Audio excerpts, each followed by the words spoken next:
ஒரு 5 மாசத்துக்கு முன்னாடி ஒரு குரங்கு ஒண்ணு வந்தது சார் நம்ம வீட்டுக்கு. அது என்ன ஆயிடுச்சுன்னா, இங்க பறவைங்களுக்கு நான் சாப்பாடுக்கிறது பார்த்து இங்க வந்து வேர்க்கலை அப்பின்னு போகும். ஆமா, குரங்கு ஒரு 5 மாசத்துக்கு முன்னாடி வந்தது.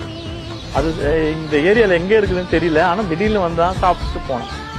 அதுக்கப்புறம் திடீர்னு ஒரு போன வாரம் என்ன பண்ணா வந்து சாப்பிட்டு இருந்தான்.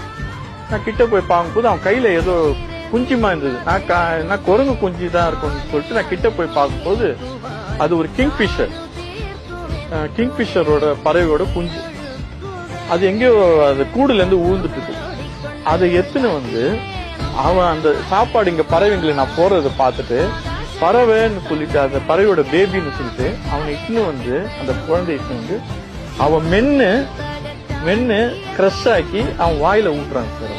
அது அந்த செயலை நான் ஒரு அபூர்வமா பார்த்தேன். பாருங்களேன், ஒரு தாய்மை அந்த உயிரை காப்பாற்றணும்னு அந்த குரங்குக்கு தெரியுது. நம்ம அந்த அந்த குரங்கு கிட்ட இருந்து நம்ம மனித இனம் கத்துக்க வேண்டியது.